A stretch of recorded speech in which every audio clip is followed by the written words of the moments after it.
Mega প্রকল্পে mega বরাদ্দ দিচ্ছে না অন্তর্বর্তী সরকার। সবকটি মেগা প্রকল্পে বরাদ্দ কমেছে। সব মিলে 10 মেগা প্রকল্পে বরাদ্দ কমানো হয়েছে অন্তত 6,423 কোটি টাকা।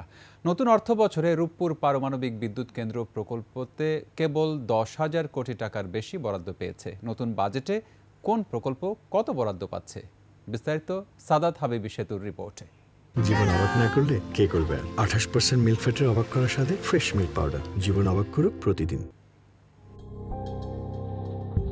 মেগা প্রকল্প বাস্তবায়নে দেশি বিদেশি ঋণের সাথে মেগা সব দুর্নীতির খবর বারবার শিরোনামে এলেও পতিত আওয়ামী শাসনামলের বাজেটগুলোতে এসব প্রকল্পের অর্থায়ন থেমে থাকেনি। তবে সেই সংস্কৃতি থেকে বের হতে চায় অন্তর্বর্তী সরকার। 2025-26 অর্থবছরের বার্ষিক উন্নয়ন কর্মসূচি এডিপি থেকে 10 মেগা প্রকল্পের উন্নয়ন বাজেট কাটছাট হয়েছে।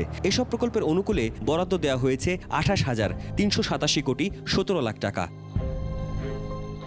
সবচেয়ে বেশি বরাদ্দ কমেছে মাতারবাড়ি বিদ্যুৎ প্রকল্পের। আসছে বছরে এই প্রকল্পের জন্য বরাদ্দের পরিমাণ মাত্র 202 কোটি 50 লাখ টাকা। রূপপুর পারমাণবিক বিদ্যুৎ প্রকল্পটির বরাদ্দ দেওয়া হয়েছে 10,011 কোটি টাকা। শুরু থেকে এখন পর্যন্ত প্রকল্পটির আওতায় খরচ হয়েছে প্রায় 65,000 কোটি টাকা। Mass rapid transit development project metro rail line 6 প্রকল্পটির বরাদ্দ কমেছে 628 কোটি টাকা। উন্নয়ন বাজেটের নতুন প্রকল্প না নিয়ে সমাপ্ত প্রকল্প এবং চলমান প্রকল্পকে অগ্রাধিকার দেওয়া হবে।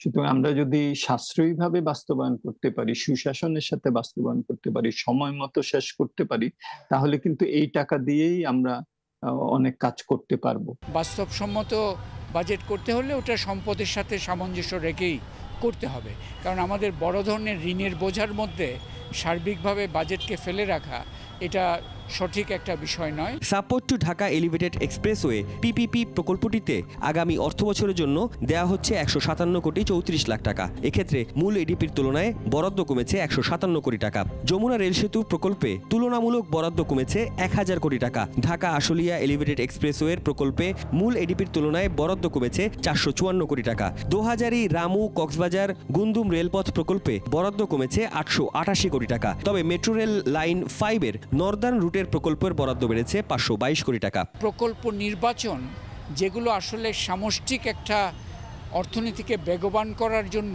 ভূমিকা রাখবে, সেই ধরনের প্রকল্প নির্বাচন না করে অন্য ধরনের প্রকল্প এটা দেখতে চাই না। সুশাসনের সাথে এবং সাশ্রয়ী ভাবে প্রণয়ন করা যায়, বাস্তবায়ন করা যায়, সংস্কারের ইতিবাচক ফলাফলগুলি সামনের দিকে এগিয়ে নিয়ে যাওয়া যায়, সেটার একটা ইঙ্গিত দিতে পারে। আগামী 2025-26 অর্থবছরের জন্য 2,30,000 কোটি টাকার এডিপির মধ্যে সরকারের নিজস্ব তহবিল থেকে আসবে 1,44,000 কোটি টাকা। বাকি 86,000 কোটি টাকা ঋণ সহায়তা হিসেবে পাওয়া যাবে বলে আশা করছে অন্তর্বর্তী সরকার। সাদাত হাবিবি সেতু, 21 টেলিভিশন, ঢাকা।